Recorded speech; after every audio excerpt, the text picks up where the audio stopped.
Well, Star Trek Picard has wrapped. That means that it's time for us to talk about it on a Trekzone conversation. Dr. Trek himself, Larry Nemecek, is beaming in to talk about this wonderful member-berry-filled season of Star Trek Picard, made with love by Terry Matalas, Dave Blass, and the entire cast and crew. Plus, we're also going to tease Strange New Worlds coming up in just a few weeks. Dr. Trek is standing by. Let's jump into the opener. Let's get chatting. This is a Trekzone conversation. And it is always a thrill when Larry Nemecek beams in on our Zoom call. Larry, thanks very much for a little bit of your time, my friend. That's good. I have to remember on your show, I'm on when you're on. So there we go. Yes. It's good to see you, though, Matt. Yeah. I love it when the stars align. We talk every couple of months. Trekzone really hasn't... I've gotten away from the weekly dives into the shows. We've talking about it. We've spoken about it over the years about how the way that television is now, that you really can't sort of sit down at the end of the week and go, oh, but all of those things are wrong, and then they're all solved in the next couple of weeks. So this season, I've just sat back. I've watched Picard season 3. An incredible ride. As I said in the opener, some things were a little bit low. Other things were fantastically high. Overall, what was your takeaway from season 3? Well, I liked it. No, gosh darn. Gosh darn. No, so I was really knowing that Terry was involved with season 2, but really between COVID and that really driving the idea that they did 2 and 3 back to back, and just paying attention to, to be blunt, Patrick's advancing age and not wanting to trust Karma and the Calendar, which is the name of my new rock band, Karma and the Calendar. So doing it back to back, he had the idea for the season 3, the reunion. Although reunion is such a cheap way of saying it, because I kept saying on my Second Opinions show this season, it's not like everybody showed up for the class reunion in the first episode and we all clumped along. It was very organically done, but he really wanted to lean into that and do it. And so rather than have a season and then a break in a season like the old days, or even in streaming times, 2 episodes into season 2, Terry broke off to really start working on season 3. And Akiva and the rest of the writer's room wound up with season 2. And Terry was there and doing notes. He wasn't absentee to season 2, but his mind was on this season. So on several levels, for 2 and for 3, I think you can see that. And it was what was animating him and exciting him. And knowing that the show was ending, I think a lot about, although most people didn't know at the time, Enterprise's season 3 and then season 4, and Manny Koto getting the keys to the last season of Enterprise. And knowing that for all intents and purposes, it was going to be the last year. So let's just go do what we want to do. And there's nobody to tell us not to, aside from maybe somebody watching the budget. And that's a little bit like what this was like. A totally different paradigm, but the same eventual outcome. He got to go do the show he'd always wanted to do. He wanted to do nods to original series and next-gen movies. And so we saw a lot of that. But at the same time, he knew he didn't just want to do a reunion because that would be easy.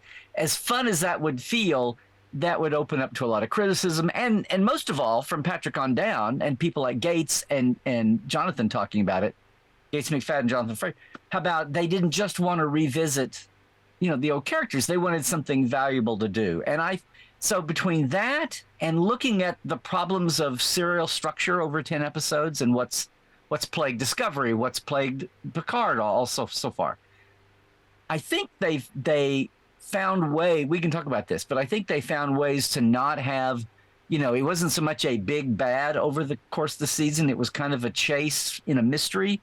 But it wasn't a big bad mystery box one. I mean, it was like a lot like peeling back an onion. And some people I've seen talking about it like there are some mini arcs. It's almost like every 2 or 3 episodes there's a new arc. So I think it helped the structure, and I think unraveling the old cast, the veteran cast, a bit at a time where it didn't feel forced, and at the same time having tons of new characters that really grabbed fandom's attention, the audience's attention. And I think all that, I think that's what made it, I'm going to say this, although sometimes it's probably not all that controversial, I think it was the best season of the show might be the best season of streaming live action that's especially serialized. Still saying Strange New is not serial, but I feel like it's gotten a reaction from people. And still, I never give anything a 10, so I'm still giving it a 9, and I'm looking to find. I'm curious to see what there are still voices out there that have some issues, and I think mainly that's about theme. So anyway, you asked me. Of course, I had to give you a 10-minute diatribe, but yeah, absolutely. That's the best part. I don't have to think about content when you're on the show. Everybody is talking about all the great, wonderful parts, and people had some cautions, and people thought, "Oh, it was all nostalgia and nothing else, or the action of the moment." And like, no, that's not true. People mean different things, but just using the same characters again does not mean nostalgia. You're not trying to act like they're all 30 and 40 again.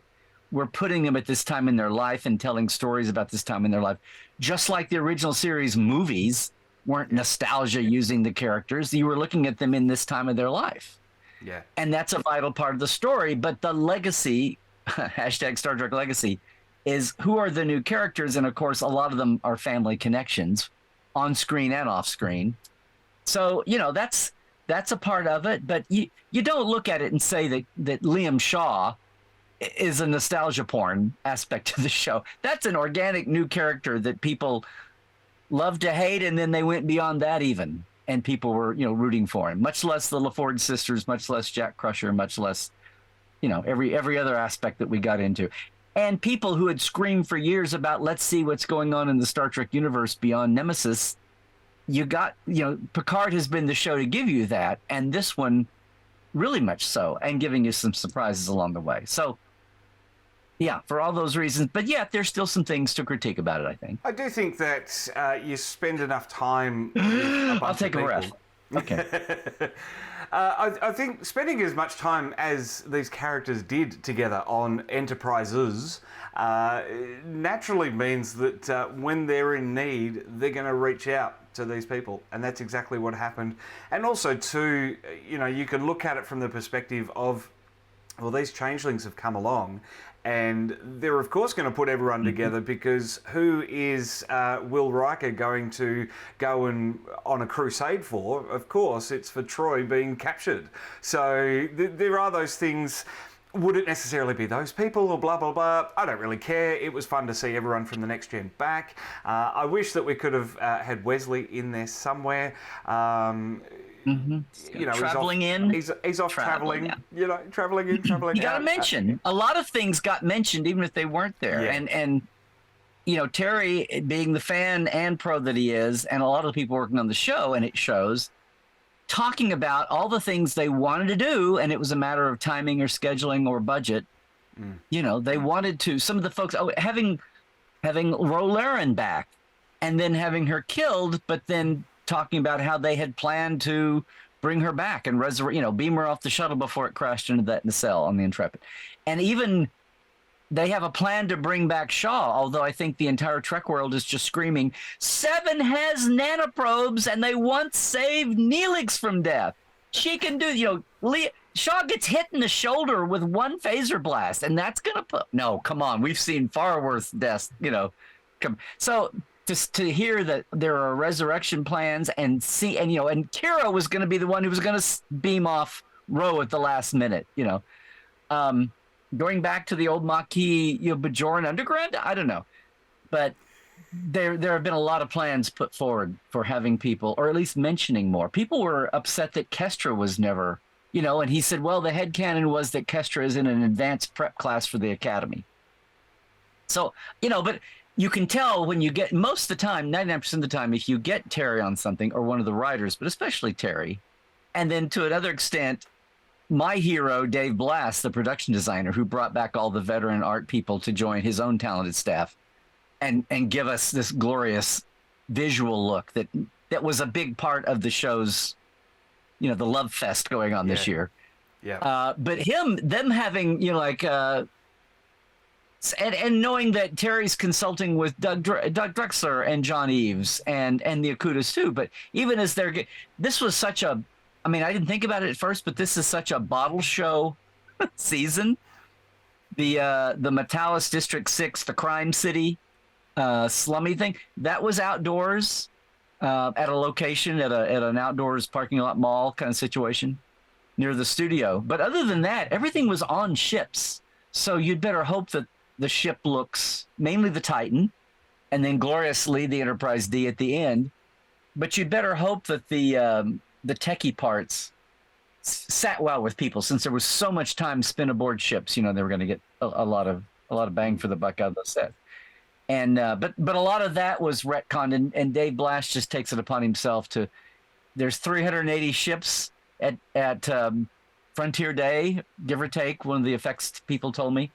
Not just the graphic wall where all the ship porn people love getting their class names and NCC numbers, but that wall of ships that are turned, that are assimilated by the under 25s, that they've sat down and tried to get just all of that touch. Anyway, there were so many things to love about the show, and so much for everybody. The character people, the shippers got something, the ship pornistas got something, the tech heads, and we haven't even talked about the museum and the Daystrom Station Section 31 goodies. So yeah. It was just nicely done in a way that wasn't bashing us over the head with it. It was there because it's part of traveling in the universe. So the Fleet Museum was there, and of course it's going to have the historic ships from the ships of the line, making the NX-01 refit, by the way, canon now, which is a great nod to Doug. So many little things you can see, and how much did that cost? They're going to put ships in those circles, so just go get Doug's NX-01 refit and plop it in there, and bang, you've made so many people happy. Yeah, you know exactly. And those the acoudigrams as well, with all of the ships turning, being assimilated. Just the little things. It's not overt. It is in a way fan service, but it's not overt. It's not deliberate. It's there because it makes storytelling sense that it's there. Of course, that's how they're going to, describe those ships and have those ships there. And of course, they're going to be named for who they're going to be named by. Well, and it's a whole rich, the USS Ross, I found out, was not named for Admiral Ross from the Dominion War, which you don't think. It was named for the first Native American aeronautical engineer who worked on some of the private aeronautics companies and contributed to NASA and a lot of the satellite in the 60s and 70s space era. Wow. Well, there you go. Yes. But, yeah, there's all kind, and you got the Akuda and the Sternbach and the Drexler and the Mandel in there and the Torgano, and you've got a lot of fun names in there, but and a lot of classical names too. But it was just sad to see the USS Hikaru Sulu among the ships shooting at the Excelsior. That was a little sad. But that phrase "fan service," I cringe at that, because there are times if it's just over the top and you're just drowning in it and it doesn't really serve a purpose, to me that's fan service. But otherwise, I hate it. I hated that so much. I came up with one of my phrases: #use the universe. It's like, why not? It's like, it's these people and these lives. But when you go to a big scale, it's like, why not refer? It doesn't, as long as it's kind of proportional. And that's why it was so great to have Shaw be the one to kind of mockingly look, pull back and step. Shaw is almost the lower decks perspective here. It's like, oh, well, you glory boys, you guys waltz in here, and you shoot them up and you go through ship after ship every 5 years. I'm not that, the boring, mundane folks that keep Starfleet running, that make the ships run on time. We're just out here doing our jobs and not shooting shit up and not getting into crazy situations every week. We're just having our boring careers and getting the work done. And that's, and if you're going to do a Star Trek show, any new series, you're learning the characters and there's a little bit of humility there. But even Strange New Worlds, by the time you've mixed in, you've mixed in the Chapel and you've mixed in Uhura and even Mbenga, and much less Pike. And you've mixed in someone named Noonien Singh, and eventually I hope we figure out exactly why she's there with that name. Love the character, I just wonder why the name is there. But that's it's not exactly a fresh slate. It's not exactly like watching Archer and Reed and Trip and DePaul, and or watching Picard, Data, Riker in the beginning. So there's got to be a vast proportion of things you don't know. But eventually, if you're going to go back to the acknowledged heroes, then you're going to be circling in that world. A lot of knowns are going to be known popping up all over the place. But if we ever have a show that starts off fresh, I would expect that would go down, right? I mean, it's just proportional. Yeah. But it's insane for people to say these are the people and we're never going to refer to anything around them ever again. What I also love too, you mentioned there about how, the Glory Boys and Picard, Riker and the Enterprise D's adventures. It's really funny because the start of Next Gen, it was always that it was the Wild West back in the 2260s with Kirk and his Enterprise. So to have that analogy again, I thought was a very nice touch. And very subtle. Janeway and Kim having that conversation on Voyager about, those, in flashback. Yeah. Yeah. I do wonder about Harry Kim, just mentioning him there. Is he still an ensign? That's another thing. So Terry mentioned in some interview when they got down this path that he had meant to have Captain Kim make an appearance. He wanted to have Janeway be the one to promote Seven and do it that way, but it wasn't somewhere between the budget they had for Kate to do her justice and also as much as I talk about and they talk about, like we look at the Berman era or any of the the legacy shows. I can't use that term anymore. There actually is a Star Trek legacy. We can't call that generation the legacy shows now. But if, get out of the box. Don't think of the series as these little, they all existed in the same time frame, the 24th century shows. And that's what they tried to do here and would have done even more. And if legacy happens, Terry talks about having the DS9 and the Voyager, people populate that universe. They all lived the same time and they were all doing historic things. So they all would eventually know each other. It's almost akin to the actors eventually meeting each other at cons backstage, even though they worked in different series, but they all eventually kind of meet each other. And if they find an original series person, like if they're talking to Walter or George or Nichelle back in the day or whatever, that they're honored to talk to them now. There's kind of like that halo around Walter's been more out there recently. And so on screen here, they've liberated everyone from the little boxes of series. And yet it's, anyway, it's almost like putting people back in the boxes again. It's like, no, let's not do that. Let's let everybody inhabit the universe. It shouldn't be a big deal. Speaking of Walter, too, having his voiceover as the Federation president, obviously portraying his son of his character, it was a very nice touch. Reminded me of 2019 in Vegas, getting into the elevator at the Rio after convention day, and there just happens to be Walter Koenig in the elevator. Keely had no idea who it was until I reminded her of Mr. Chekhov. But having him in the elevator and just talking to him, and he was just a guy in the elevator going down for dinner. Was just absolutely and fantastic. Walter is so humble. These days, Walter's always been humble, but these days especially. He doesn't. I hope he's realizing what a treasure he is. And they had George back and did a Sulu voice and characterization on Lower Decks, and but having Walter in and honoring Chekhov the character with his son being Federation president, and echoing those lines from the vibe and the lines from Star Trek IV. Yeah. Was a real hoot. I admitted this on Second Opinion. When I first heard Anton Chekhov, all I could think about was, they're finally playing with the Anton Chekhov playwright confusion factor. One has the H, one doesn't. The same way that Mr. Spock and Dr. Spock was a confusion for the mundane world back in the day. And then 2 or 3 days later, someone said, "Oh, how nice they named his son for Anton Yeltsin." And I was like, "Oh, that must have been what it was." But it could be both. I'd like for it to be both. Yeah. Yeah. Just those nice touches. Just it's once again coming back to this fan service that's not beating us over the head. It's just what it is in universe by what it is, by the very nature of this universe that is so large and has been built up over 60, 70 years now. 60 years. Closing in on 60, right. It'll be 60, counting the cage, it'll be 60 next year, or 60 in 3 more years. No, and again, it's no secret out there, and Terry talked about it forever without spoiling it, and now it's obvious what he meant.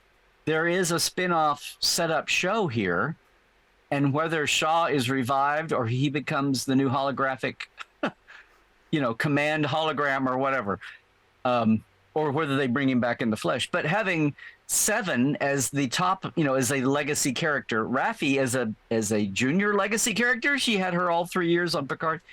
But then to have Jack and the LaForge sisters and, go down the line, who else you want to bring into that cast? Molly O'Brien. Yeah.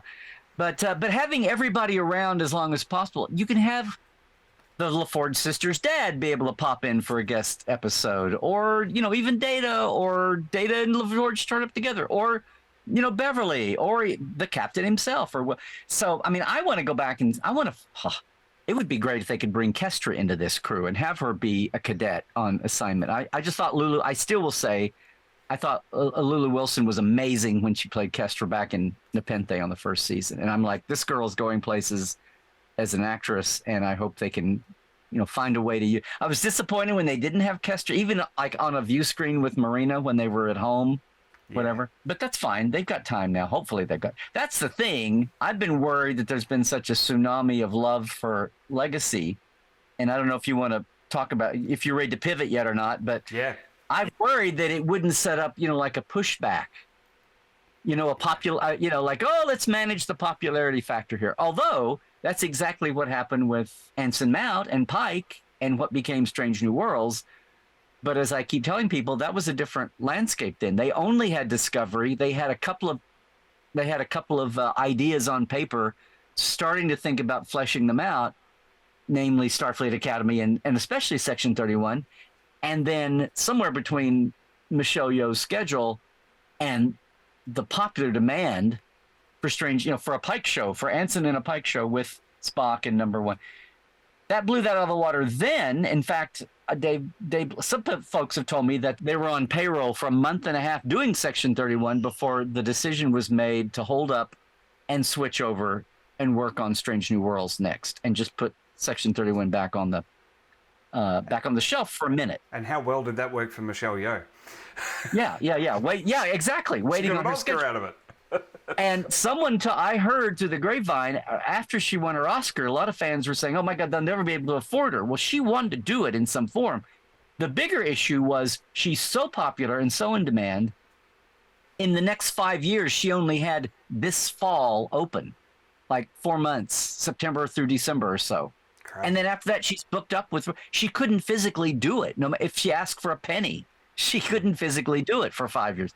So I was starting to say, maybe they fulfill the pledge, they finish off the character, or at least get it out of the Guardian of Forever, and she does a handoff. They set up a cast, and she's in the pilot, and then maybe she recurs when she plays, she does a Whoopi or something, and she pops in to guest star when she can. Yep. And that's apparently exactly what's happening. So yay on prognostication. What I do, pivoting now from Picard, what I am a little concerned about for Starfleet Academy coming up, this is the decision that's been made. It's the Alex Kurtzman decision to continue on the Discovery era, continue on with the 32nd century. That, of course, is an assumption, but based on the fact that the log line is Starfleet Academy reopens after a few hundred years, it's a pretty much a given. You can bring in legacy characters. And the lean in on Tilly toward the end of last season, and those cadets getting a lot of screen time. Yes. Yep, exactly right. You can lean into legacy characters on that. Holograms are a wonderful thing. I think Miles O'Brien needs to make an appearance. He did leave Deep Space Nine. Yes, when we've got the statue seen on Lord standing behind the transporter room console. Yep, exactly. But I do wonder, so just finishing that thought, I worry for it a little bit because this is the way that the executives wanted to go. And then Picard has created Liam Shaw and set up Star Trek Legacy. And now this is what the fans want, but they're digging in the heels and they're going to stick with Starfleet Academy, at least for now. I worry that Starfleet Academy is going to be lambasted, like Discovery was, for different reasons. This is what I started to say a while ago, that I'm afraid that people are going to make a false choice, and it's going to turn into this competition now, right? And the Toronto regime or the New York regime wants the, if it's fair, different people, at least two different producers have taken a crack at Starfleet Academy, either, and probably not for any fault of theirs, but just that it's had to wait. It's been on the runway so long. It's been in the bullpen forever. Yeah. And you know, and so was Section 31. Now, whether Section 31 is going to wind up, you know, start and finish as a movie project, or whether it's really a backdoor pilot movie and they still plan on doing a Section 31 story. But yeah, and we all know that the streaming business industry is retrenching right now. The throw anything at the wall to see what sticks and throw the money with it. That era is done and everything is retrenching, and Discovery, for all intents, was apparently going to go at least 6 years and has been pulled back to 5 with an added ending on it. And it'll go out, you know, with a lot of ballyhoo. It's not limping out the door by any means, but you can see that. So are we going to keep up? This is what I've been saying for months too on Tuesdays Live and SO is, are we going to stick with a, 5-series live and animated, but are we going to stick with 5 series, 10 episodes a year? And I know Prodigy has 20 episodes, but they might as well be 10 episode seasons because they drag them out so long. But are we going to, because then you've got 50, all but 2 weeks a year of fresh Trek if they're not overlapping. But is that going to hold up? And some people said, no way, we'll just have 4, 2 lives and 2 animateds. Or Discovery was the baby out of the gate, the pioneer, but a lot of the business model set up for it had a lot of overhead, and they can make shows leaner and meaner now, and maybe that qualifies as so whether the Star Trek legacy oomph, right, can take its place within a couple of years, or whether it needs to wait for Strange New Worlds to go away, and then that, which seems like an eternity to people, or maybe Section 31 not being a series, and there's still a slot for it, and it's not a series, and Legacy can be there in a year or two. But that's what's floating out here. But the bottom line is, impatient fans right now want to know why in 6 months they can't have a Legacy show on their screen. It's like, well, that's not going to happen anyway.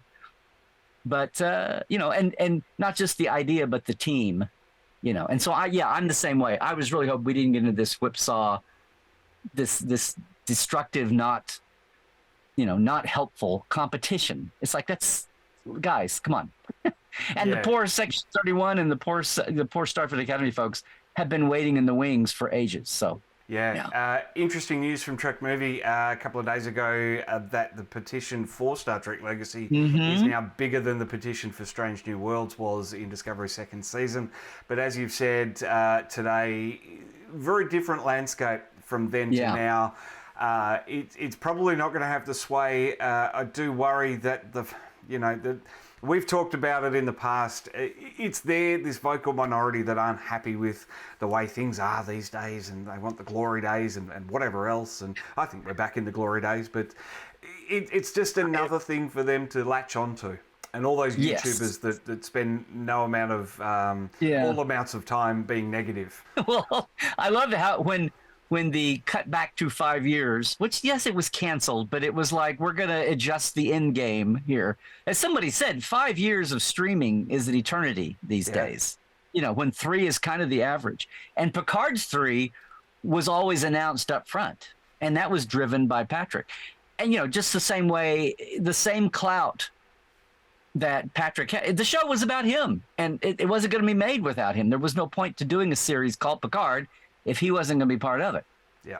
And just as much as we'll do 3 years and kind of betting against Mother Nature there. Now they've gotten through it, and they've gotten through COVID, and they've been noises about, hey, we can still do a movie.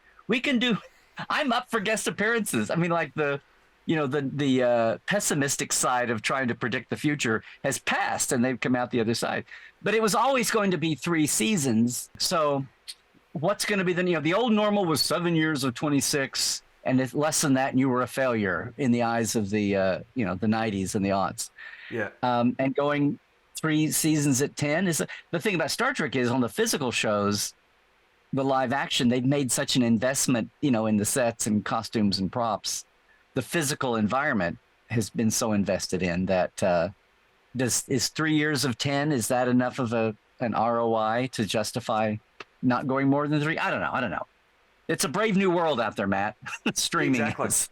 Exactly. I wondered too. Writing and budgeting and producing. Yeah. Yeah, yeah, exactly. And I wonder too whether movies are kind of the way, feature length movies are kind of the way to go. We're going to see it with Section 31 as you postulate. Maybe that's a backdoor pilot, but I would love movies. I would love single stories. I know that that's what they're trying to tell over these 10 episodes, but condense it down and have some sort of reunion for DS9. Convince Avery to come out of retirement and come back for just 3 months or something. That is, I think, what would tie fans over without Legacy for a little while longer.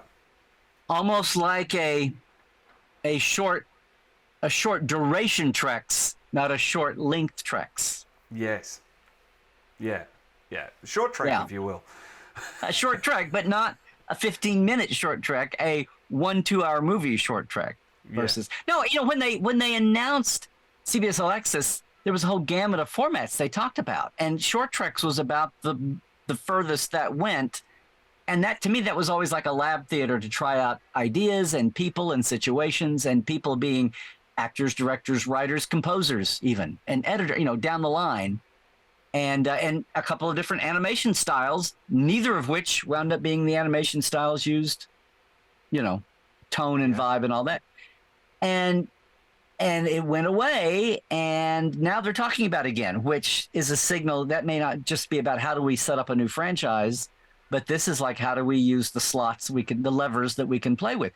And I will go back to this. No one has said in all this talk, no one has remembered the last we heard of Nick Myers was going to be a 3-part miniseries, right? Yeah. Right. SETI Alpha 5 I call it between the Kirks, when he was dumped and when he was found again. But he came out a year ago, Star Trek Day, and it was announced that it was going to be a podcast, except that Nick was not reading the script that he was given. He kind of came out and mumbled a couple of lines, but the one thing he did say was, yes, it's going to be a podcast, supposedly. And I could tell that was his little, whatever was going on, he had not given up on it being something more than a podcast, even a high-end podcast. So maybe this new format situation allows that to come back to its original plan. I don't know. I don't know anything yet, but that occurred to me in the middle of all that talk about shorter formats. What's sitting right there that people are, it's waiting to be a short format. I think the one takeaway that we can take out of all of this is the fact that there are so many irons in the fire. There's so many ideas floating around some master writer's room as to what they. Listen, I've got a few. Let me talk. Yeah. Yeah. It just needs to be. We have this fallow time at the moment between the end of Picard and the start of Strange New Worlds on. A very short fallow time, but still. Still a few weeks where we've got to spin our wheels. And it's painful I was watching all the memes about withdrawal this week, And for YouTubers like you and I, Larry, we've got to come up with content until Strange New World starts inhabiting the space. To me, having a show to talk about is the easy. That's the gimme. It's everything else that's and there's plenty out there. So. A lot of issues. You mentioned movies though, and it was totally looking at it through the lens of Paramount Plus. And does that mean I started to say Bad Robot. Does that mean Secret Hideout and Kurtzman? Is there some corporate Paramount entity that is still looking at a feature side that wouldn't come out of that? I mean, at one point there were 3 or 4 folks, not just that we had all those different people attached to write and or direct, but that they were coming from both camps. There were some writers out of the Secret Hideout camp once or twice. And I went, is this, because that's a chaos factor too. The whole restitching, as chaotic as the Viacom divorce was back in 05, 06, 07, the remarriage, the stitching back together has been chaotic too. And some of these hiccups, like especially with the motion picture side, but even some of the issues we've seen with scheduling and the streaming and licensing and toys and events and all kinds of things, I think has been putting the corporation back together, having turfs imagined, having staff ups of a lot of new folks in support places that don't know the franchise or the history or the fan base and, the hiccups. But I think the most telling sign of that is this merry-go-round we've had about the feature, even to the point where they've talked about even maybe the first feature, while the human one is being sorted out, we do an animated feature and talk about doing Prodigy as a feature, not to end the series, but to augment it the same way that a SpongeBob movie that they do augments the regular SpongeBob, daily showings or down the line. So it's interesting now to have Paramount Plus, not Paramount Pictures, but Paramount Plus talking about that as an option. And of course, they're looking at it as a moneymaker, as a subscriber attraction for subscribers in the streaming model. But there's still these, occasionally people do still go to a movie theater. They're creeping back to movie theaters after the pandemic. So anyway, it's such an interesting, wild mix that we couldn't have predicted, 8 years ago? 10, much less 10 years ago.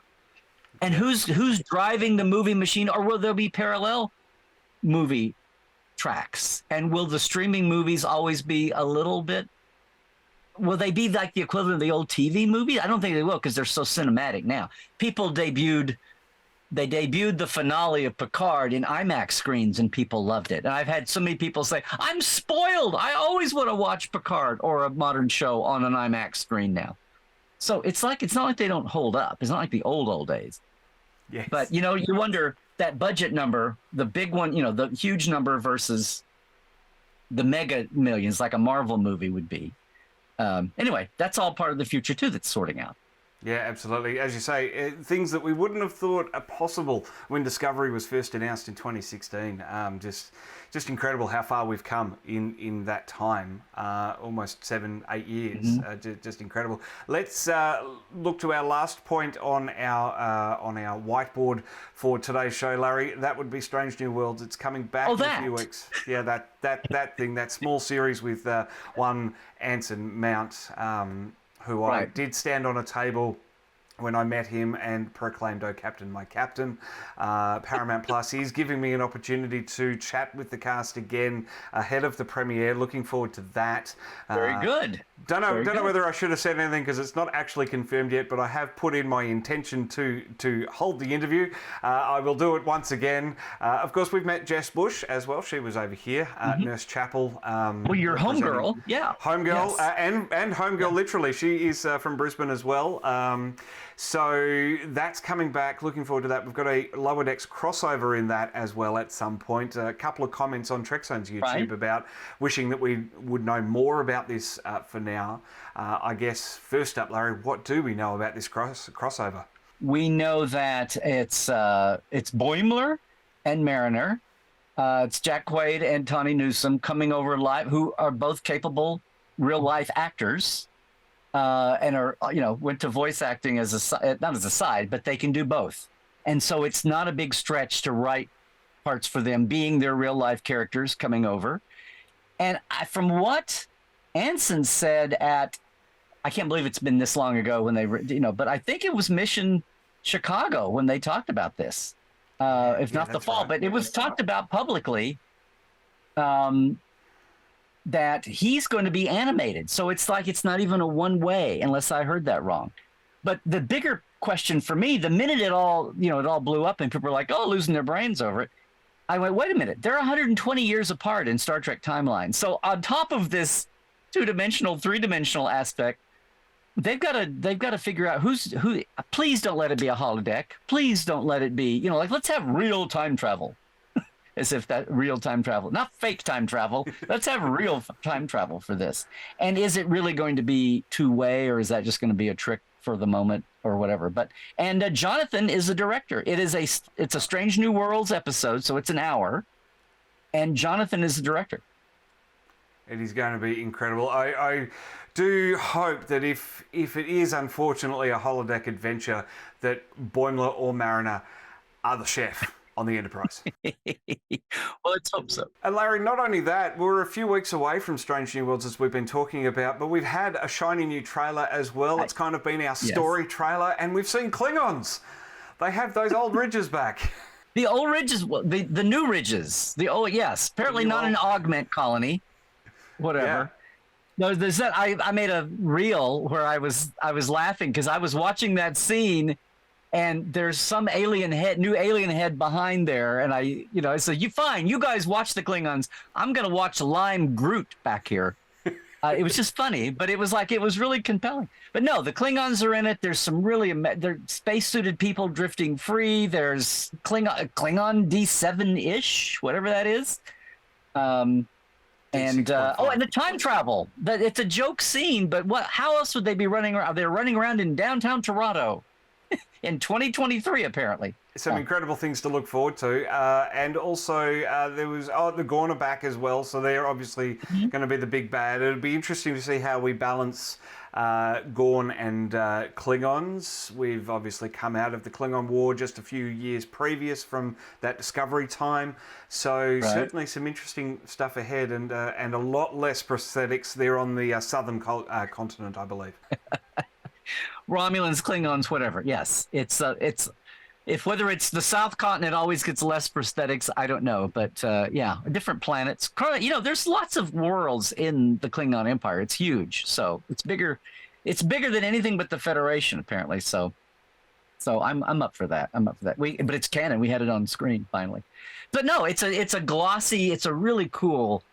They really lean into the Strange New Worlds. The way they picked the little fast clips for a lot of Ortega firing phasers circularly to cut through the ships. There's some fun bits there. She's the one that's overdue. They said all last season as it wrapped up, she's the one overdue for a focus episode, and it sounds like in the interviews that she's got it coming, so that's something to look forward to too. So anyway, it was a great trailer, I thought. Really whetted people's appetite. Even as it dropped right when Picard was on its triumphant final lap, and it still got a lot of attention for Strange News. So can't wait. We do have a new set as well. I saw on the official socials. It's a place for the crew to gather, something more than the mess hall that we saw last season. So new sets are being built. We've got new adventures. We're back to this episodic storytelling. That's in the best 10 forward coming in second season next gen mold. We've got a new set that way. Yeah. Well, Carol Kane is the new engineer. Yes, of course. After we summarily dismissed our A&R engineer in the first season, I thought there was going to be something more to that. I know. That was a loss, and the fact that he was A&R, but the fact that he was Andorian was a huge loss, and they barely had started to play with that even. But the idea that they didn't just immediately run to Scotty for the replacement, I was like, thank you. My thing with Strange New Worlds is they've got enough legacy characters, and they're going to be threading the needle. And the folks that are upset by what they've done, I'll say, well, go back and check the tape. I can see this is feasible. What they have done has just blown up your 40-year assumptions just because you've sat with them that long. Yeah. And it works. And we'll have more texture. We'll have, more meat there. But the one thing I didn't want was just to have Scotty turn up. It's like, and because Kirk's already a character, and he's going to that's the other thing. James T. Paul Wesley's going to be back as Kirk. His look in that promo trailer, they've at least fluffed up his hair and made it a little lighter. Maybe he's beefed up a little bit. I don't know. But, we don't need to run headlong into Kirk. Let this crew be this crew, and this mix of characters be this mix of characters, and no need to rush into it. So I was really glad to see that decision not to have somebody playing Scotty already. Although he's there by the time Kirk comes, but he's not, which is more you can say for the Doctors. I'm still waiting to see what the Mabenga Piper McCoy dance is going to look like over time. So something that's already needing to be told that these writers can really have a bit of fun with and flesh out this pre-Kirk time from where we are. Certainly interesting. We also have there was something else that I was going to mention that I'm blanking on. Oh well, Paul Wesley and Kirk, having him announced as more of a recurring guest this season. I'm wondering how that's going to work out. I will admit to not being quite as up to speed with that kind of Kirk's kind of background before TOS as to whether this is working or not. You had the Republic, and we had the Farragut when he was with Captain Garavik and the Cloud Vampire. And other than that, and he was a lieutenant by then, which is where he is now. So other than that, we're kind of, unless you get into the book canon, the memory beta book canon, and that's fair game too. But what's on screen has been very sparse. So that's, good on them. We have that. So I think they've got some elbow room to maneuver in there, more than they do on some other aspects with other characters. All right, well, that's good to hear. And whatever, we're going to tell a story, and it's going to be fantastic. We're going to enjoy it nonetheless. But we do, I do think that that's what they've done with this. They kind of went for the reset button with Discovery, discovered that that's not what people want. They've brought it back. They've just had season 3 of Picard with Terry Metalis, of course. But Strange New Worlds, they were doing the right thing in the first season, keeping an eye on that canon book. I remember speaking to Jess that there are people behind the camera with the canon book, because unlike the 90s where they couldn't ad-lib, there is a little bit of ad-lib in these shows. And apparently there are people, continuity experts off to the side saying, no, well, you can't actually say that, because in this episode of this season, at this time code, this was what happened, so we need to reshoot that. So that's reaffirming, again, like I do maintain that I don't necessarily care too much. Star Trek is such a big universe and over such a long amount of time that it's never going to be kept straight. We're going to need headcanon at some point, but to know that there are people you have to start that way, though. You have to lean into it, because things are going to creep in at times. There's too many bolts, and the verbal, conceptual, and the visual both, and that gets it. But if you notice, Uhura, one thing about Amok Time is adult T'Pring comes on screen on the bridge when T'Pring is introduced to everyone, and Uhura says, "She's lovely, Mr. Spock. Who is she?" And she's an adult form, the way she would be on Strange New Worlds, the way GSM is playing her. And if you notice, Uhura, Spock is told, who is he told? He's told Pike, and obviously he's told, he's told Mbenga, I think. Anyway, he is not told Uhura. And Chapel obviously knows. But Chapel doesn't say anything except look shocked. The one time Chapel and T'Pring are in a moment together in Amok Time is she walks on the bridge and her jaw drops. And we've always assumed it was because she was in shock at seeing Spock has a fiance, but it could be the shock at just the fact that she's seeing T'Pring again after she supposedly went out of his. That was an easy. Once we checked the tape, that was easy to do. But there's no way Uhura could have known. She says it, verbalizes it, T'Pring. And if you watch on Strange New, Uhura is nowhere near T'Pring. She's not even in a big crowd setting where she's across the room from her. The whole time the hijinks are happening, she's off with the translation team, safely ensconced away. So that's an example to me of how they're slicing it thin at times.